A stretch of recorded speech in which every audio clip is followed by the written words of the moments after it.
Growing up in a family of restaurateurs, I quickly learned that food was more than just nourishment. It was an art form, a legacy, and a powerful way to bring people together. My grandmother's small noodle shop in Chinatown had sustained our family for 3 generations. Watching her expertly craft dishes in the tiny kitchen shaped my understanding of the world. "Remember, May," she'd say, her hands skillfully folding dumplings. "Good food comes from the heart, not just the ingredients." I'd internalized those words, spending countless hours in the kitchen, absorbing not only recipes but the business wisdom that had helped our family navigate tough times. What no one knew was that I was also pursuing an online MBA, studying late into the night after the restaurant had closed. During the day, I mastered the delicate balance of flavors and the importance of fresh ingredients. At night, I delved into market analysis, business strategy, and corporate finance. My ambition extended beyond running a restaurant. I aimed to revolutionize the food industry. Then, I met James. He walked into our restaurant one rainy Tuesday evening, seeking refuge from the storm. Tall, impeccably dressed, and distinctly out of place, he immediately caught my attention. "What would you recommend?" he asked, water dripping from his expensive coat. "Our hand-pulled noodles with braised beef," I replied without hesitation. "It's perfect for a night like this." He smiled, a smile that made my heart skip a beat. "I trust your judgment." 20 minutes later, I watched as he took his first bite. His eyes widened in surprise, then closed in delight. When they opened again, they locked onto mine. "This is incredible," he said. "I've never tasted anything like it." That moment marked the beginning of our story. James became a regular, visiting 3 times a week, always trying something new. Our conversations began with food but quickly expanded to everything else. He worked in finance at a major investment firm, while I shared stories about the restaurant, carefully omitting my MBA and larger ambitions. 6 months later, he proposed, simple and intimate, just us in the restaurant after closing, over a bowl of the noodles he first tasted. Meeting his family was a different story. The Chens were old money, with a business empire encompassing restaurants, hotels, and real estate. James's father, Richard Chen, was CEO of Chen Global Hospitality, one of Asia's largest luxury hotel and restaurant groups. His mother, Victoria, embodied old-world elegance, while his sister, Amanda, was the company's director of operations. From the start, it was clear I didn't fit their ideal image of a daughter-in-law.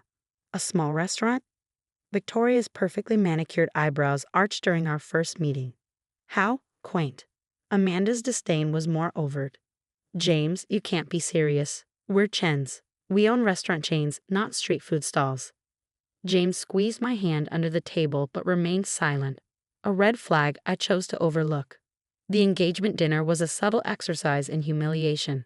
Held at the Chen's flagship restaurant, the Imperial Palace, it was clear they viewed me as an outsider. "May, dear," Victoria called across the table, "it's fascinating that you work in food service. Do you cook everything yourself, or do you have actual chefs?" Before I could respond, Amanda added, "Mother, be kind. I'm sure she does her best with what she has. Not everyone can afford proper culinary training." Drawing on years of customer service experience, I maintained my composure. "I trained under my grandmother." "Whoa. Oh, how sweet," Victoria interrupted. "Family recipes. James, remember our cooking class in Paris with the Michelin-starred chef?" James chuckled uncomfortably. "Mother, please." But the most painful part wasn't their condescension. It was James's silence. He never once defended me or our relationship. What they didn't know was that, while managing my tiny restaurant, I had completed my MBA with honors and developed an AI-driven food service platform poised to revolutionize the industry. My company, Food Tech Solutions, was already valued at over $3 billion, operating in stealth mode. I had kept this private, wanting to be judged for who I was, not what I owned. But as wedding preparations began, it became clear that the Chens would never accept me. The breaking point came during a family dinner at Victoria's mansion. I brought some of my signature dishes to share my heritage. Victoria wrinkled her nose at the containers. "Oh, he brought takeout." "Actually, I made these myself," I said proudly. "They're my grandmother's recipes." Amanda prodded the food with her fork. "How authentic. But for the wedding, we should stick to proper catering. We have a reputation to maintain." James, beside me, focused intently on his phone. The wedding menu is settled, Victoria announced. Chef Pierre from Paris will cater. We can have street food at a Chen wedding. My food isn't. I began, but Victoria raised a hand. May, dear, understand that the Chens are more than a family. We're a brand. Your little restaurant is charming, but it's not up to our standards. After the wedding, we could help you find a more suitable occupation. My phone buzzed. It was an alert. Chen Global Hospitality's stock had plummeted 30% in after-hours trading due to leaked quarterly losses and potential fraud in their restaurant division. Victoria turned ashen. Amanda frantically typed, and Richard barked orders into his phone. James turned to me, pale. I need to go to the office. Family emergency. I stood calmly. Actually, I think I can help. Everyone froze. Help? Amanda sneered, though her voice wavered. Unless you can conjure $500 million, your noodle expertise isn't relevant. I pulled my laptop from my bag. Actually, I'd like to show you something. Victoria waved a dismissive hand.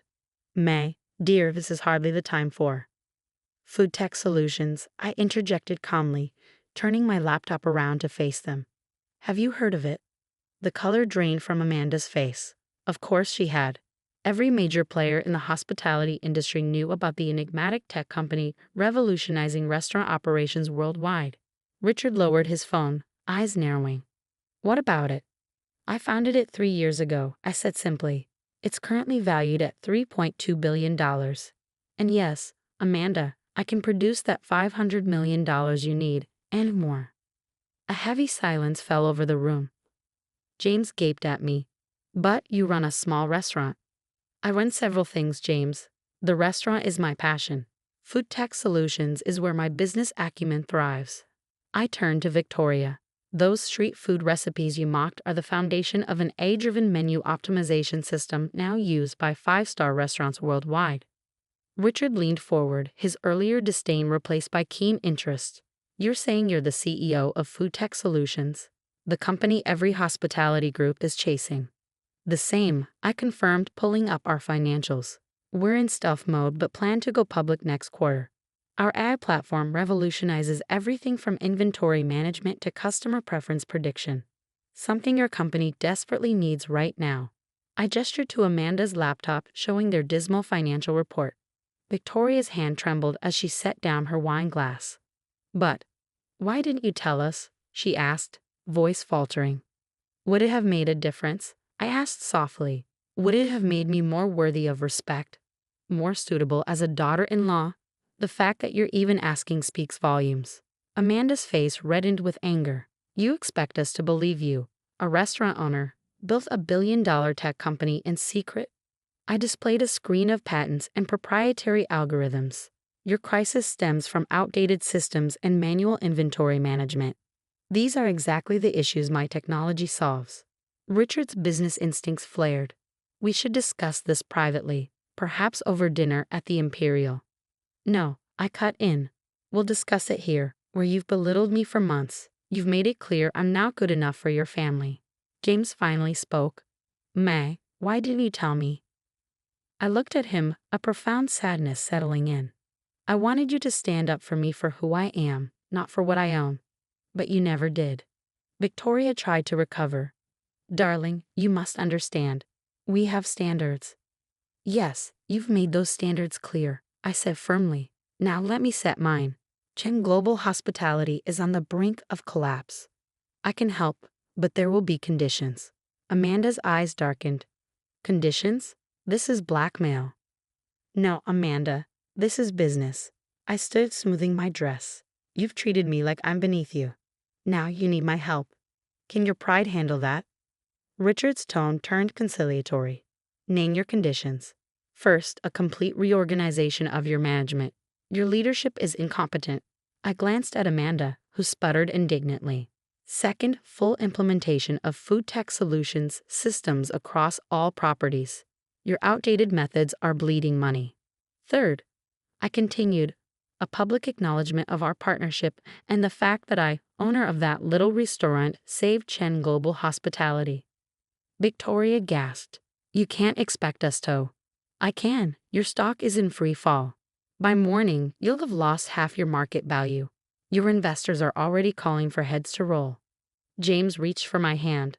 May, please, let's talk. I pulled away. We need to discuss our relationship, James. The room grew silent again.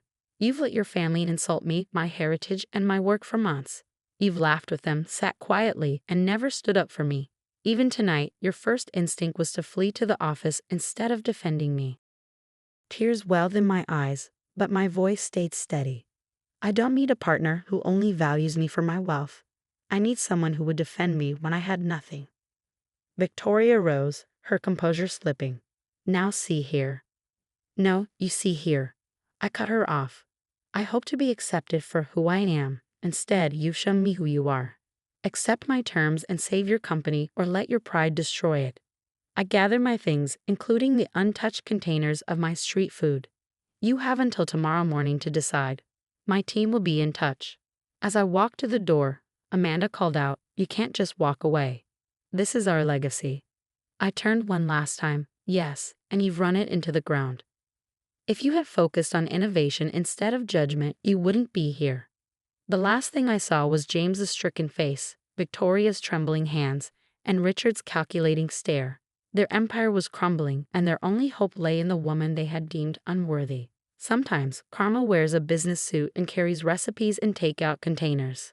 The next morning, in my sleek penthouse office overlooking the city, I reviewed our latest AI data. My phone buzzed incessantly. Messages from James, Richard's lawyers, and finally, Victoria herself. My assistant, Sarah, entered with a fresh cup of green tea. The Chen family is in the lobby. All of them. I checked my watch. 7:30 a.m., right on schedule. Give them 10 minutes, then send them up. Those 10 minutes mattered. A negotiation lesson from my grandmother. Let them wait, she'd say. Anxiety seasons any dish. When they finally entered my office, their transformation was stark.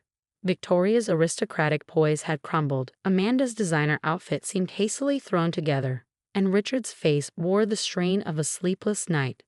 James lingered at the back, looking utterly lost.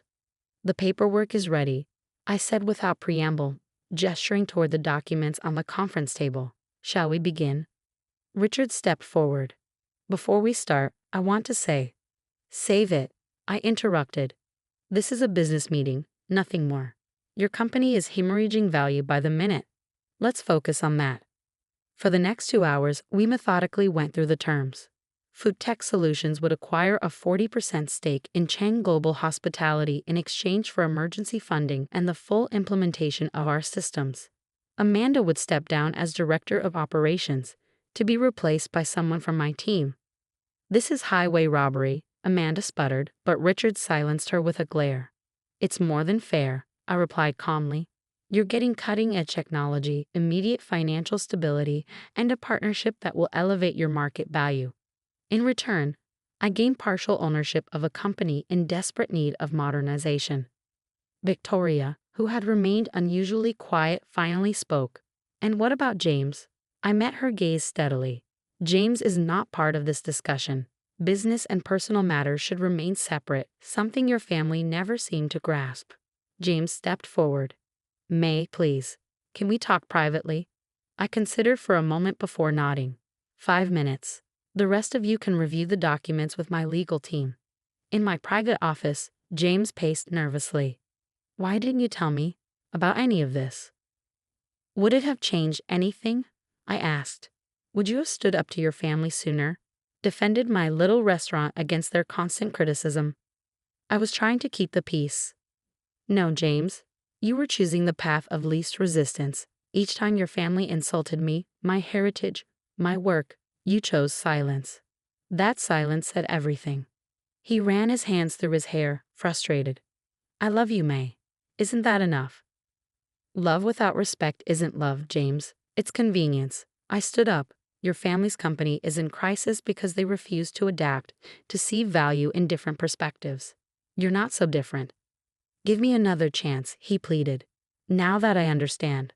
"That's the problem," I cut in. "You only want another chance because now you know I'm wealthy and successful. But I'm the same person I was yesterday, running my little restaurant with pride. If you couldn't love and respect that person, you don't deserve to know this one. Back in the conference room, the documents were ready for signing. Richard's hand trembled slightly as he signed away 40% of his family's legacy. Victoria watched with tears in her eyes, while Amanda sat stiffly, barely containing her fury. As the papers were notarized, I made one final announcement. One more thing. My grandmother's restaurant, it's not for sale at any price. It will continue operating exactly as it has for 3 generations. But surely with your resources, Victoria began. That restaurant is my heritage, my heart. It's everything you looked down on, everything you mocked. And it will remain exactly as it is. A reminder that success doesn't always wear a designer label or come with a luxury brand name. Over the next 6 months, Chen Global Hospitality underwent a complete transformation. Our AI systems revolutionized their operations, cutting costs while improving service quality. Their stock not only recovered but soared to new heights. The press loved the story. A traditional family business saved by innovative technology from an unexpected source.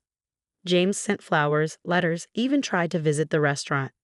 I returned the flowers, left the letters unopened, and had security politely escort him out.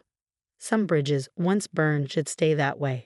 1 year later, I sat in my grandmother's kitchen, showing her the latest financial reports. Chen Global Hospitality had doubled in value, and Food Tech Solutions was now worth over $5 billion. Ah, but how's the broth? She asked, tasting the day's soup. I smiled, understanding her point. Success wasn't about the numbers, it was about staying true to yourself, your values, your heritage. The restaurant was packed as usual, with a line stretching around the block. Victoria had come by once, months ago, presumably to make amends. She waited in line like everyone else, ate quietly in a corner, and left a generous tip. She never returned, but the gesture was noted. Amanda had moved to Europe, unable to face the humiliation of working under my management team. Richard adapted surprisingly well, finally acknowledging that tradition needed to walk hand in hand with innovation. And James, last I heard, he was dating a socialite his mother approved of. Some people never learn. As for me, I split my time between running a global tech company and making noodles in my grandmother's kitchen. Both brought me joy in different ways, both were equally important parts of who I am. The media often asked about the contrast, a billionaire tech CEO who still works in a small restaurant kitchen. They didn't understand that the restaurant wasn't just a business, it was a reminder of where I came from, who I am, and what truly matters. One evening, as I was closing up the restaurant, a young girl peeked into the kitchen. "Are you really the lady who owns all those big hotels now?" I smiled, handing her a freshly made dumpling. "No, sweetheart. I'm just the lady who makes really good noodles. Everything else is just business." The Chen family thought they were teaching me a lesson about status and worth. Instead, they learned a costly lesson about judgment and pride. Sometimes the most valuable things in life come in the simplest packages, and the most powerful people are those who don't need to prove their power.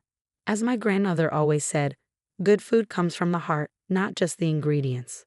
The same is true of success. It comes from integrity, not just assets. I still have the takeout containers from that last dinner at the Chen Mansion. They sit in my office as a reminder. Never let anyone shame you for who you are, and never compromise your values for those who can't see your worth. Sometimes, the best revenge isn't serving a cold dish, it's serving a perfectly prepared one. Seasoned with success, garnished with grace, and served with a side of karmic justice.